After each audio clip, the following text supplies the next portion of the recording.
Abonnez-vous sur notre chaîne YouTube Kadhafi Moumoudi pour ne rien manquer. Je vais commencer par dire Père, pardonne M. Kadima et les membres de la CENI pour leur volonté de mener un processus électoral opaque. Et Père, merci d'avoir fait que leur crime ne soit pas parfait.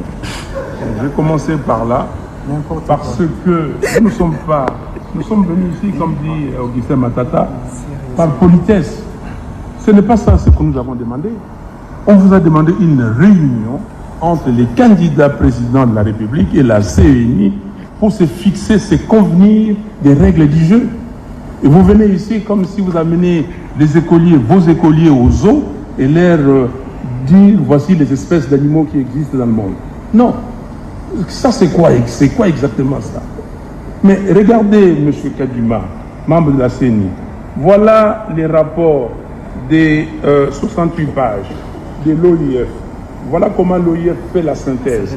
En 3 lignes, on dit ceci: un fichier électoral inclusif, c'est le fichier de 2018, exhaustif et actualisé, mais perfectible, et donc nécessitant des améliorations ayant fait l'objet des recommandations à court et moyen terme en vue notamment de son affichage provisoire pour permettre d'aboutir à des listes électorales définitives conformément à la loi. 68 pages.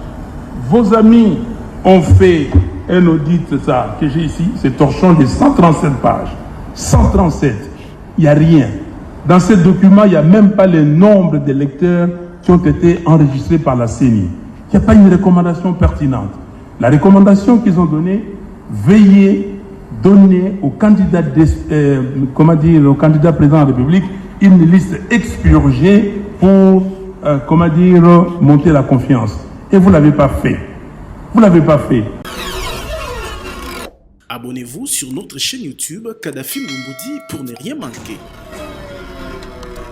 Je suis en retard de plus de 2 heures pour un événement, et même 2 événements que je dois présider.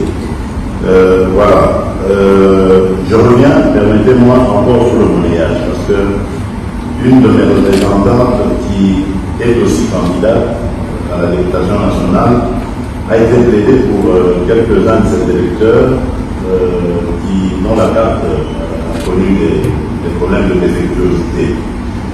Et là, malheureusement, et c'est vraiment scandaleux, des agents de la CENI lui ont exigé de l'argent. Donc, à raison de 10 000 francs congolais par Data.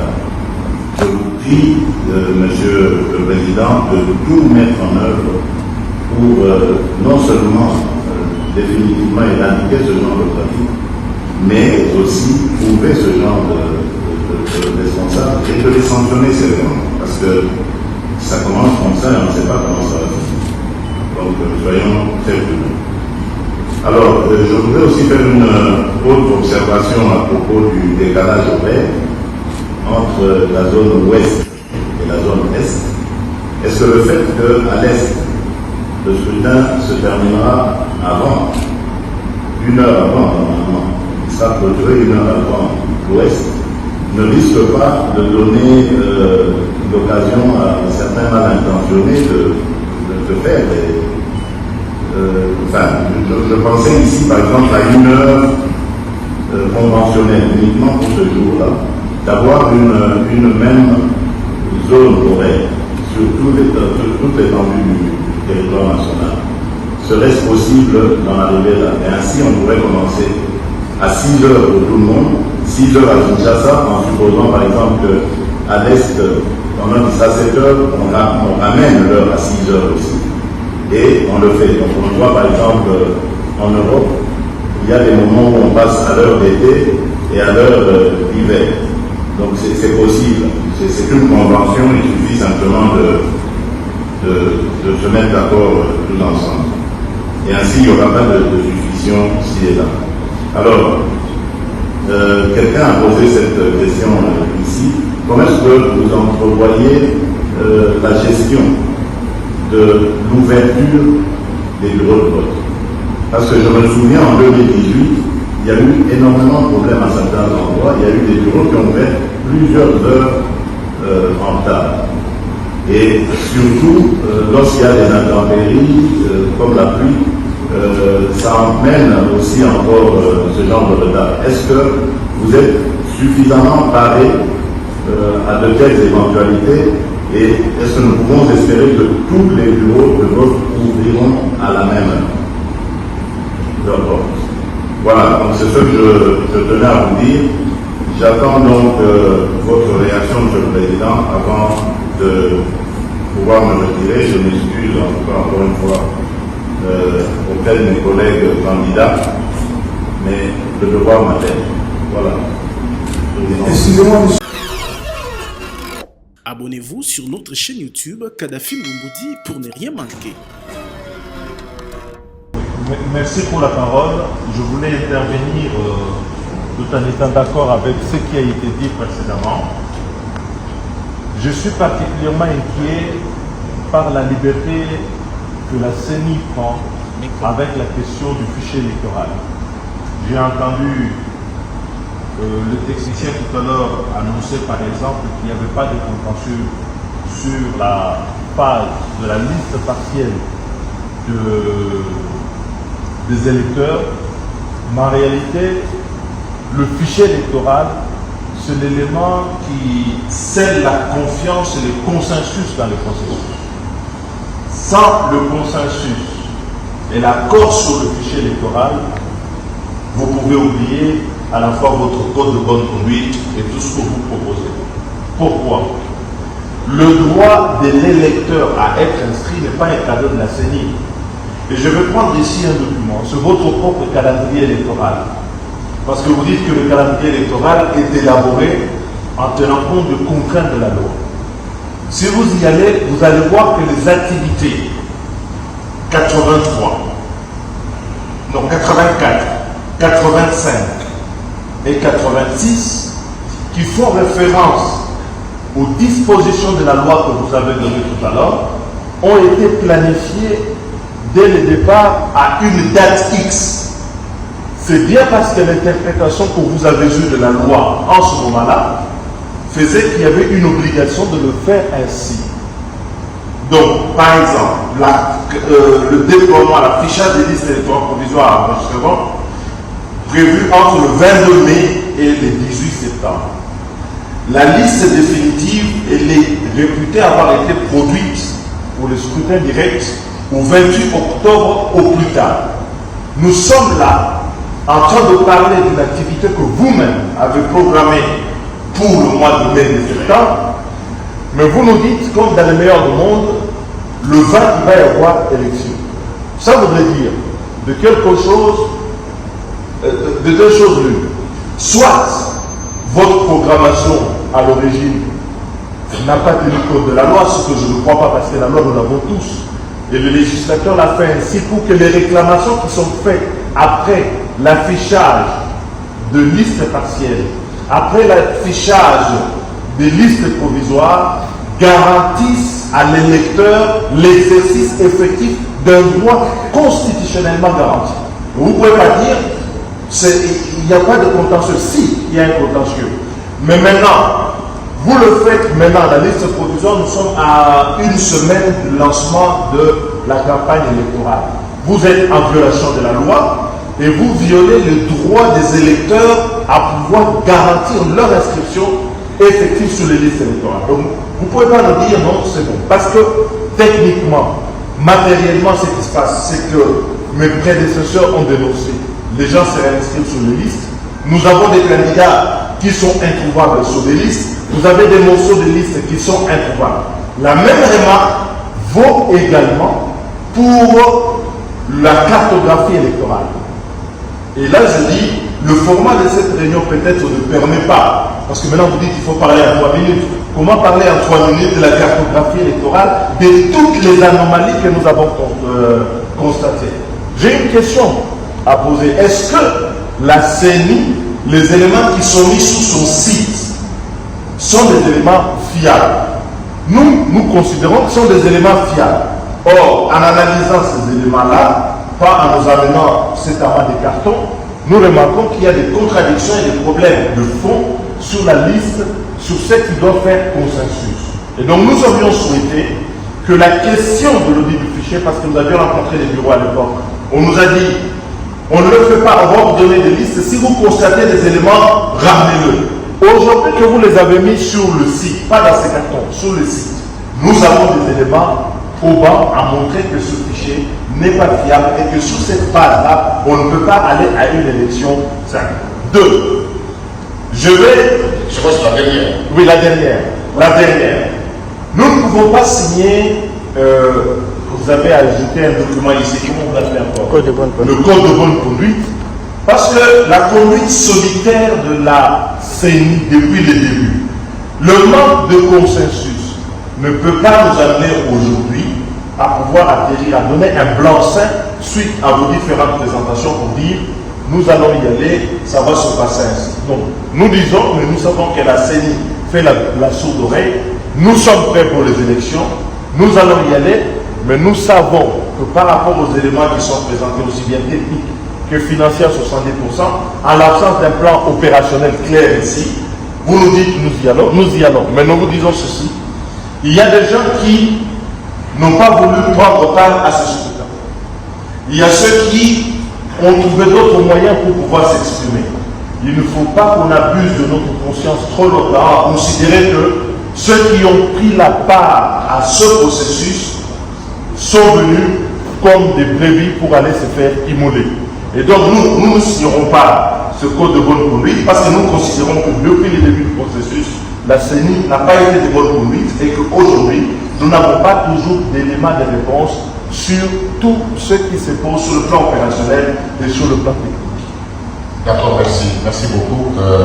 Maintenant, nous prenons la recommandation. Abonnez-vous sur notre chaîne YouTube Kadhafi Moumoudi pour ne rien manquer. Sincèrement, il y a très peu de questions auxquelles je devrais répondre parce que cette dernière série de questions, c'était plus des discours politiques qui peuvent être justifiés. Mais en tout cas, quand les plaintes sont formulées, par exemple, par rapport au pouvoir judiciaire, je ne vois pas ma place en tant que judiciaire.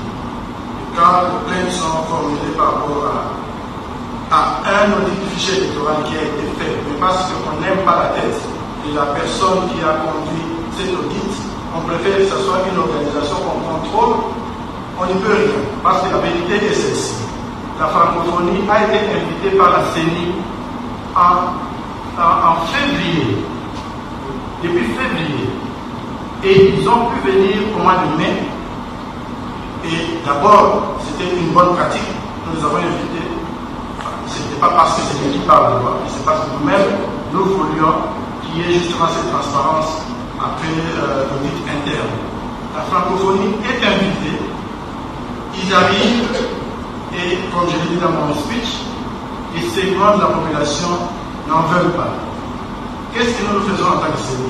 Nous croisons les bras ou bien nous répétons une procédure qui nous avait déjà pris des mois? Non, on s'est dit qu'on va recruter des experts. Parce que même la francophonie elle-même, quand elle invite des experts, qu'est-ce qu'elle fait? Ce n'est pas des agents de la francophonie, c'est des experts recrutés. Moi-même, j'ai fait ce type de travail avec les Nations Unies en Mauritanie. J'ai conduit un fichier, un audit du fichier électoral. Je n'étais pas agent des Nations Unies. J'ai travaillé pour une autre institution à la Russie. Donc, nous nous sommes dit que c'est plus possible d'aller à travers un mécanisme institutionnel. Nous avons fait une annonce et nous avons recruté des gens qui ont mené cette enquête et qui nous ont donné la conclusion qui a fait que nous puissions avancer avec le processus. Ça, c'est une page tournée. Alors, évidemment, il faut comprendre une chose. Parfois, les gens, quand je dis que nous avons commencé avec 28 mois de retard, il y a des gens qui ne se rendent pas compte que ça signifie que dès le premier jour, nous sommes en mode pousse. Bien sûr, nous le faisons sans bâcler le travail. Et c'est un travail difficile dans un pays difficile, avec des acteurs difficiles. Et nous faisons ce que nous pouvons faire. Là où il y a des difficultés, je sais de le dire, là où il y a des difficultés, c'est des difficultés qui se posent de la même façon à travers le pays. Moi, j'ai été dans beaucoup de pays. Vous êtes au Malawi, par exemple, vous verrez que les difficultés d'enrôlement ne se posent qu'au nord du Malawi. Au sud, ça marche très bien. Ce n'est pas le cas de la RDC. À la RDC, dans ce pays, nous avons eu des difficultés de même nature, des difficultés techniques. On ne peut pas aujourd'hui nous dire que nous avons été favorables à telle entité ou contre telle autre. La preuve est que même ce fichier qui est souvent rejeté par certains, je dis bien par certains, ce fichier, quand on a vu la répartition du siège qui en est découlé, on a trouvé que c'était plausible, c'était fiable comme fichier. Alors, moi je pense qu'il faut revenir à l'essentiel. L'essentiel c'est quoi? Il y a la cartographie, il y a les listes électorales. Prenez, s'il y a des soucis, il faut le relever et nous écrire. Ou bien nous contacter d'une façon ou d'une autre, parce que tout le monde qui est ici sait comment jeune de la CENI. Et nous allons travailler en vue d'arriver à un produit définitif de meilleure qualité. C'est la procédure. Ce n'est pas pour rien que la loi prévoit des étapes provisoires. C'est pour qu'on arrive à un produit final définitif. Sauf si on nous exige la perfection. Et la perfection n'est pas de ce monde. Ça, je ne sais pas si je peux avoir oublié une quelconque question, mais en tout cas, les quelques-unes qui ont été posées étaient plus orientées vers d'autres institutions que nous-mêmes ici. Oui, votre question est, voilà ce qu'il y a, madame. Quand on organise les élections, on dit que ça commence à 6 heures, ça prend fin à 17 heures. Ça ne signifie pas qu'à 17 heures, les 173 qui sont dans la file seront chassés. Ils vont voter, même s'il faut qu'ils aillent jusqu'à minuit, ils vont voter. C'est le principe. Et là, c'est si nous avons 100% des gens qui viennent voter. Donc, tant qu'il y a des gens dans la file, on va continuer le vote. Donc, ne faites pas de soucis, mais généralement, le taux de participation, je n'ai jamais vu dans un seul pays où il atteint 100%. Donc, sur le plan théorique, oui, peut-être que ça peut être le cas, mais ce n'est pas. Généralement, quand nous disons 680, c'est le maximum. Il y aura des bureaux qui auront 500 personnes. Et il y aura même moins. Il y a même des bureaux qui peuvent avoir 300 personnes. C'est comme ça que ça marche. Abonnez-vous sur notre chaîne YouTube Kadhafi Moumoudi pour ne rien manquer.